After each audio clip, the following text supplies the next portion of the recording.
Hey, what is up guys? It is your boy Speed here, and today we're looking at a game between OG and Team Liquid. Personally, this is my favorite thing to do in Dota, so I hope you guys enjoy this video as well. What we're going to be doing is I'm going to look at the draft briefly. I'll take probably a minute to 2 minutes on the draft, talk about why OG, in my opinion, outdrafted them, and then how they execute on this draft. Because obviously you could pick the heroes and play it wrong, and nothing happens. So if you guys are excited for this video, and you appreciate the work we put in, it would mean the world to us if you could click the like button, subscribe, and comment down below that you love Speed. Also, by the way, for the GameLeap website, do want to let you guys know real quick, real quick, that you should go check it out. Reason being is I'm creating a lot of content there that I'm very proud of, and that I think is a lot more educational, that it has different educational points, is what I should say, right? It kind of just is different content a lot of the time, and so if you're looking for a wider breadth of content and just more, then go click the link down below. We post there every day, and it's going to help you guys out a ton, so hope to see you there. Alright, so as I said, we're not going to spend a ton of time looking at the whole draft. I want to primarily look at this pick right here, this pick that they're about to do. So what do we see right now? We see a potential tri-lane from OG.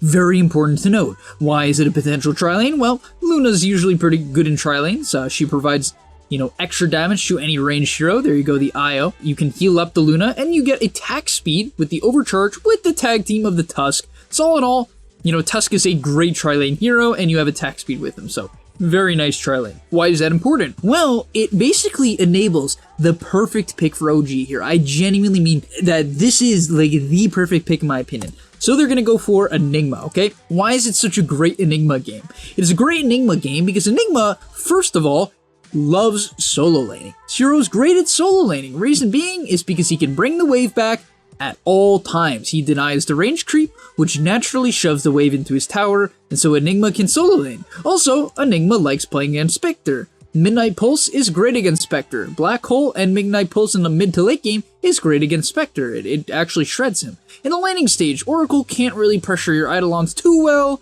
so all in all, it's a very good Enigma game, and it enables them to tri-lane, which is exactly what they want. So to end off the drafts, OG goes for a Vengeful Spirit. They're obviously hard committing to this idea of physical-based damage, and, they're really just going to go ham and deathball with this draft. It's very cool. Liquid decides to go for a Pangolier. I think they understand that OG's draft lacks a bit of catch, and Pangolier likes that. Also, Pangolier likes playing against a lot of physical damage, so this pick makes a lot of sense. It definitely does. But the only problem is that if they tri-lane Pango, yeah, Pango can avoid tag team, which is great. He probably won't die to this tri-lane, but it's not a hero with sustain. It's not an Enigma who can, bring the wave back, and so they're gonna get zoned out, and that's kind of what ends up happening, and let's see this play out. So we're gonna be watching a lot of this game from the beginning from Seb's perspective, and I just want to make sure you guys understand this concept of picking heroes that can solo lane. Now, funny enough, you can actually play any hero like Enigma. You might be saying, Speed, what does that even mean? You can't do that, Speed. Come on, you can't sacrifice a creep. Yes, but what you can do if you actually want the wave to shove into you is you do this, where you let creeps go ahead. So whenever you would let a creep do this, poor creep, wandering into battle, about to get murdered by a full creep wave. But in all honesty, it's a good strat, right? Because now this creep is going to die right away, which naturally will make the wave a 4v2, and that's going to shove the wave into Enigma. Also, you can see Seb's not going to really take any chances here, so he actually just full blocks this creep. Like, literally, this is guaranteeing that the wave is going to shove into him. He walks all the way back and sacrifices another range creep. And now Seb is absolutely chilling. His game is 100% fine now, and this is what Enigma does best. You don't take risks, you let creeps go, and you deny the range creeps, and all of a sudden, he's just in a great spot. 2 denies right off the bat. As I said, Oracle can't really deal with the Eidolons, so he zones out the Oracle with the Eidolons, secures the range creep, and has a double wave pushing into his tower, and so things are great. Things are great for Seb. He didn't require any wave drag. He didn't need anything, right? And so what do we see? Now what we're going to see is that the bottom lane, sure, they're doing okay. Boxy is level 2. But what you'll notice is that the CS for Boxy ends up being very bad. It's so much so to the point where he's actually a support this game. It's very interesting that Liquid does this, but they'll actually make Boxy a support just to throw off the enemy team. Koifa's CS is not bad. After all, he does have the Nether Toxin, but this lane really doesn't get that much better for them. You might be saying, oh, but Speed, Viper scales with levels. Yeah, but once this tri-lane has like shards, Viper just gets gone on and dies. He's one of the slowest heroes in the game, and so he really struggles against tri-lanes. Now, skipping a little bit ahead, we're going to see the level 2 spike I just mentioned, and this is another very important concept. Tri-lanes don't usually kill at level 1. Sure, you're going to occasionally have a tri-lane that is like Sven, Lina, Ogre, it's just 3 stuns. Yeah, you could kill anybody. But if you're playing, Tusk, Io, Luna, not really.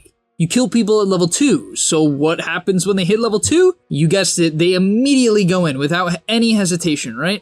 Immediately. And because of that, they're going to be able to pick up this kill onto the Viper, and it doesn't end there. They continue to go down here. The Pango nearly kills the Luna, but she's able to turn it onto the Pangolier. His Swashbuckle is outplayed by the Snowball of Saksa, and they pick up a double kill to oh my god, those clarities. And they pick up a double kill to pop off in this tri-lane. And as we talked about, guys, this is why the pro teams, pros are pros. What they're really good at, and trust me, I've coached a lot of Immortal players, most of them can't do this, even at that level. What they're really good at is just being so aware of when they're strong and just going with it, hard committing to it, right? They're obviously much stronger than this Viper. They got a bunch of kills, they just killed the Oracle who TP'd down here, right? They got the level 2 tag team, and immediately, without hesitation, even Viper realized it. He's like, oh shit! He tries to run away, but yeah, that's not going to work out too well for him, and he instantly dies again. And if you guys know anything about Viper, when he falls behind, actually he just jungles and catches up in this patch because the hero's kind of stupid, but it's not as fast as it could be. Now let's head back to our boy Seb, the TI winner. Actually, most of these players are TI winners, 3 of them.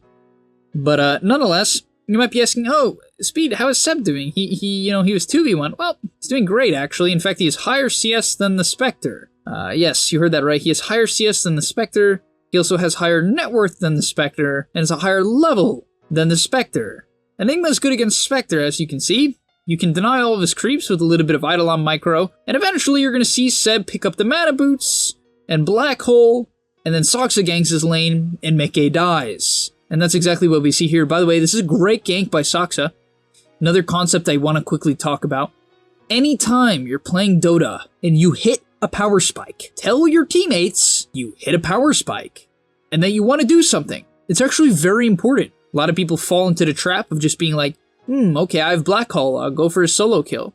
And while that is a viable option, it's much more reliable, especially when you're playing against a very tanky hero like Spectre, to just call over the Tusk, and that's exactly what happens. Maybe Saksa led the play, who knows, but there's a high chance Seb made the call. He's a very, vocal player, and let's see how this executes. So, Meke goes onto Seb, drops the Midnight Pulse, drops the Black Hole, and yeah, you guessed it, they just kill him. And by the way, this is the best part of the clip. Finally, Viper's getting some space, right? Absolutely not. This is a great play by Notel and Mid1. They understand that Quaif is having a bad game. They understand that most players, I've been saying this a couple of times throughout the video, I just want to, really ingrain it into everyone's head. Viper just sucks when he's behind. He's slow, and so go on him. If you are ahead, go on him, over and over and over again. Do not give this hero space. Wow, the blocks from Notel. Woo! Styling on him. Jeez, Quaifa is not feeling himself this game. Now, the last thing to note is that Thompson somehow stomped mid. That one I actually can't, I don't know how that happened. I didn't think this matchup was so bad. He leaned against Earth Spirit. Yeah, I honestly have no idea how he won that hard. He's just Thompson, so yeah, I'm not gonna try to delve into that. Next up here, I want to show you guys something really funny about Dota.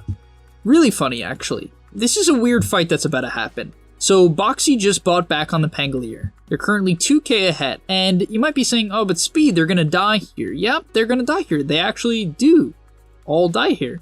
And yet, what's really funny about Dota, even though they die here, right, as I mentioned, mid-1 will fall as well, is that they actually are up on net worth, right? After this Luna kill, obviously they drop a bit, but they went from 2k to 3k even after that fight. That's because Seb's farming. So this is kind of just a PSA to everyone. If you feel like your team is going to fall behind because you don't show up to every fight, please use what I just showed you as a reference and as a staple to make sure that you do not grief your games by constantly showing up to every fight, especially when you're Enigma with, half a mech and no Black Hole. Don't TP.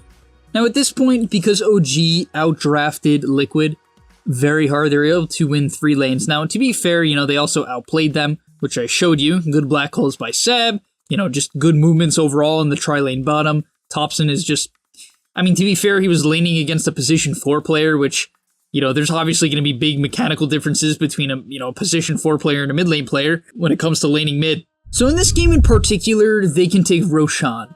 They can take Roshan exceedingly quickly. And so instead of trying to directly shut down the Spectre, they're just going to create such a large lead that they don't really need to shut down the Spectre. Spectre doesn't just instant win teamfights if he gets given a little bit of space, right? He wins teamfights if you walk out of position, don't protect your supports, and give him a lot of space. And so in this clip here, you're going to see them take Roshan, or at least try to take Roshan. They end up getting ran at, but this is such a big play by OG, okay? Guys, you have to try to do this in your pubs. And I know, I always hear it, every comment section is like, Speed, I can't do this in my pubs. My teammates never listen. At least for me, guys, do it for me. Leave the Roshan pit yourself. You do not want to get stuck in the middle of Rosh.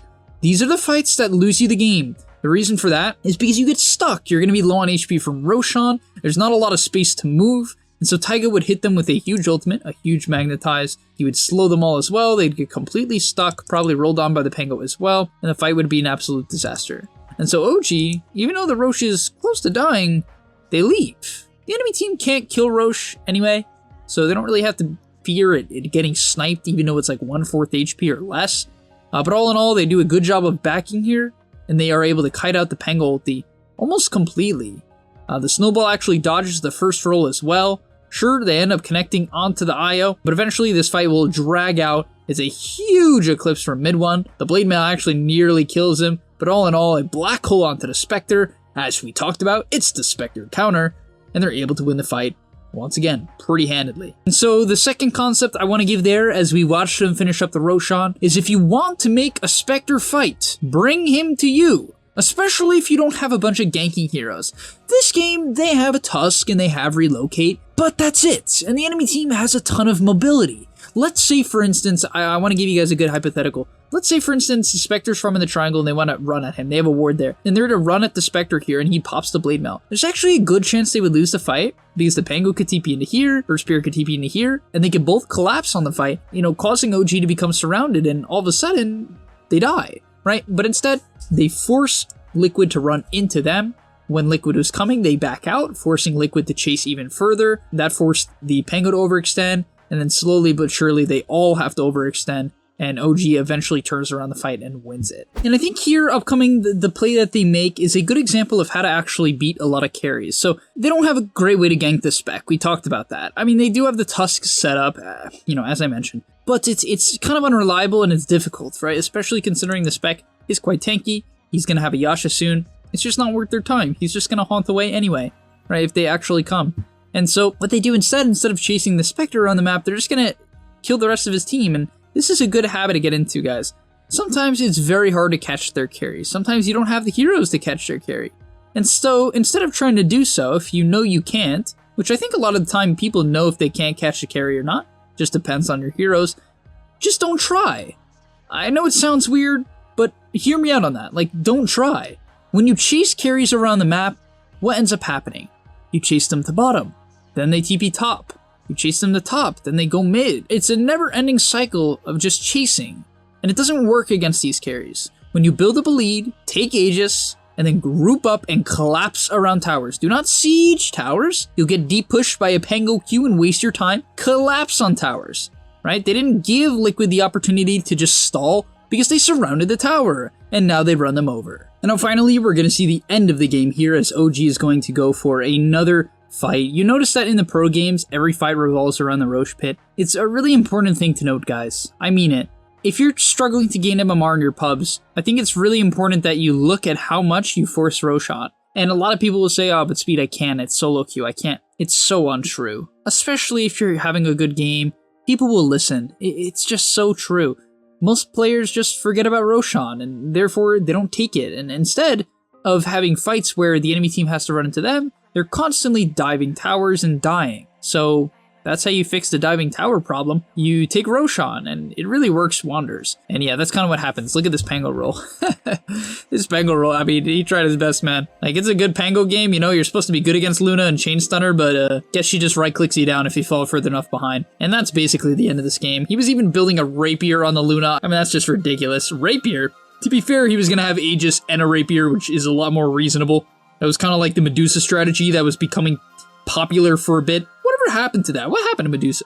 He just kind of like fell out of nowhere, but oh, the black hole. Yep, the Spectre can't do anything. Man, it counters Spectre. I love Enigma against Spectre. It's such a nice matchup. But alright, I hope you guys enjoyed. If you did, smash the like button and subscribe. I know this video is not what I typically do. It's a bit more, I guess, on the educational, advanced educational side, but I hope it gives you some tidbits of information that you can immediately execute in your pubs. But yeah, that's going to be about all, folks. Remember, click the link down below and subscribe to the GameLeap website where we have thousands of videos, and I'll see you in the next one. Peace!